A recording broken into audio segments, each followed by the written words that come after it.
In this video lesson, we'll discuss Congressional Reconstruction, and the terms that we'll focus on are black codes, the 13th Amendment, 14th Amendment, 15th Amendment, which are also known as the Civil War Amendments, and the term impeachment.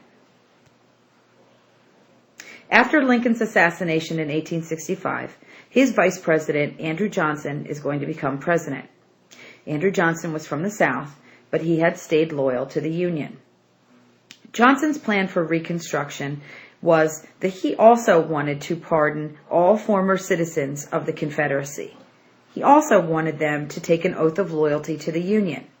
The only exceptions were that all former Confederate officers and officials and all wealthy former Confederates were not going to be able to do this.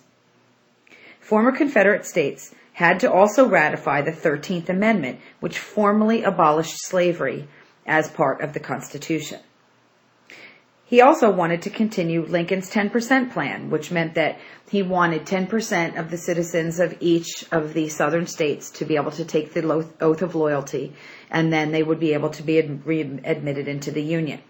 But Congress is going to have other plans, just as they did not necessarily agree with Lincoln's plan for Reconstruction. They're not really going to agree with Andrew Johnson's either. They're going to feel that both plans are too lenient or too easy on the South.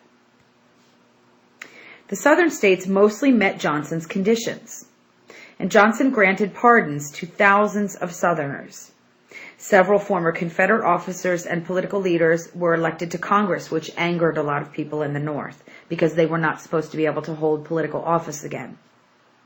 Republicans in Congress voted to reject these new members of Congress, and they did not want to actually acknowledge that they had those positions. They felt that they should not be able to hold office in the government ever again. Congress and Johnson obviously did not get along and did not agree on their plans for Reconstruction. The Wade-Davis bill gave the power to control Reconstruction to Congress and not the president. It also called for a majority of the voters to declare allegiance to the Union, and not just 10%, a majority, which would mean more than 51%.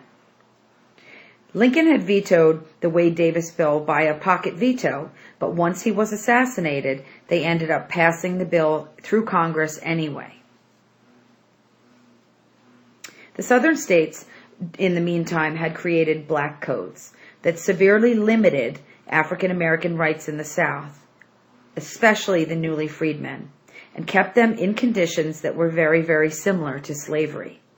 The Northerners were enraged about this, and that's when they started the movement for the 14th and 15th Amendments to be able to give the rights to the newly freed men through the Constitution so that they could never be formally taken from them. So in late 1865, Republicans in Congress created their own plan for rebuilding the Union. Number one, they wanted to end the black codes, or the laws that were limiting the newly freed men. They also wanted to deal very harshly with former Confederates. They did not want to pardon them. They did not want to allow them back into power, and they wanted to punish them. Congress also passed the 14th Amendment, which says that all persons born or naturalized in the United States are, in fact, citizens. All citizens would have what's called equal protection under the law. Congress is also going to pass the Civil Rights Act of 1866. This gives African Americans, the newly freed men, citizenship. It also forbids the South from passing discriminatory laws such as the black codes that were currently being passed in the South. The black codes, in essence, were trying to restore the institution of slavery in the South and to keep the newly freed men in a position where they could not advance. A result of this act was the passing of the 14th Amendment to be able to make sure that this is a right given to the newly freed men in the Constitution that could not be taken from them. In this chart, you'll see the major acts that were passed during Reconstruction, the legislation, and then the provisions, or what did it actually provide for. The Freedmen's Bureau Acts of 1865 and 1866, again, as we talked about in the first video, offered assistance such as medical and education to the newly freed slaves and poor whites. The Civil Rights Act granted citizenship and equal protection under the law. The 14th Amendment offers protection of citizens under the Constitution. The Reconstruction Act of 1867 abolished the governments formed in the Confederate States and divides those states into military zones, which we'll discuss in a minute. The 15th Amendment in 1870 assures voting rights for all males under the age or over the age of 21. And then the Enforcement Act of 1870 protects the voting rights of the newly freed men and African Americans to make sure that there was nothing that the South could do to prevent them or prohibit them from having that right, although the South will find ways to make it very difficult for African Americans and newly freed men to vote. But let's go back to the military districts in the South. Basically, as part of the Reconstruction Act of 1867, there were military districts established in the South. So in all of the states, most of the states actually, that had seceded from the Union, they were set up into military districts. And the military rule was actually imposed by the North during this time period. You can see by this map that there are 1, 2, 3, 4, 5 military districts that were created. So you can see that on the side here, next to these numbers, there are names here. Those were the generals that were responsible for each military district.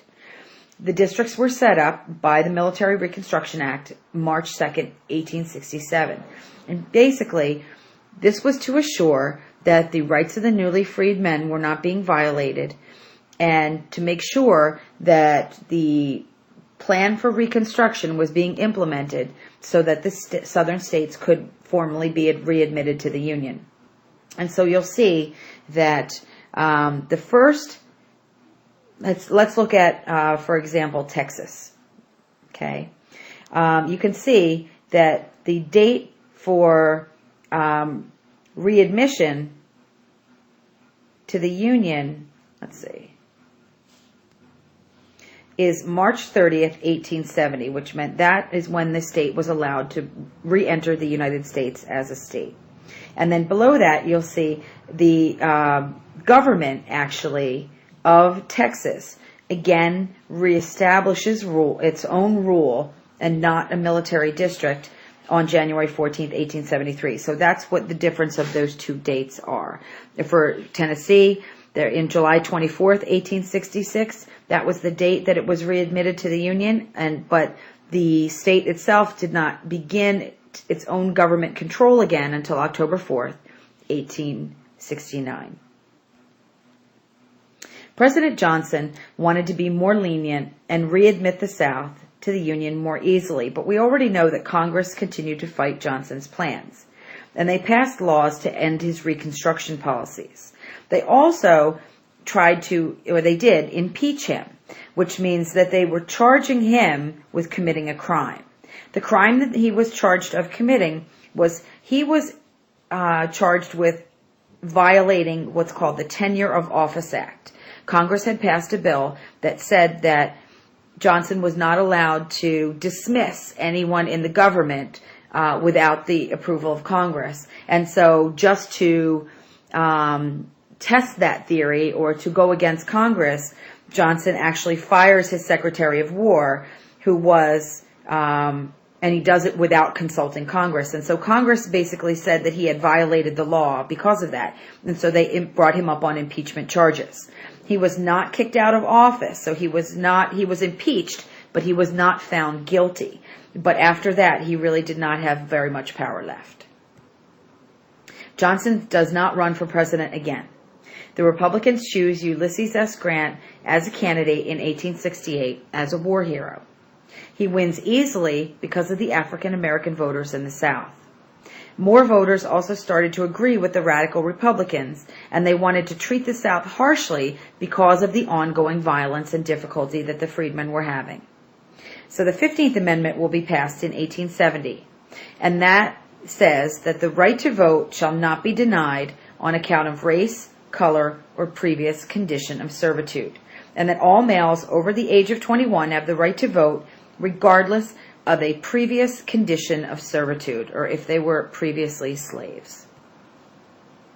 So the question that I wanted you to think about and to be able to discuss moving forward into your test was, what are the differences between the radical Republicans' plan for Reconstruction and the presidents, Lincoln and Johnson's?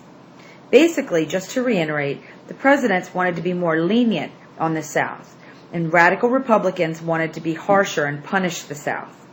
Lincoln and Johnson were motivated by the restoration of the Union, and they wanted to do it as quickly as possible. The radical Republicans were more motivated to establish Republican control, especially in the South. And we'll discuss more about the impact of Reconstruction in class.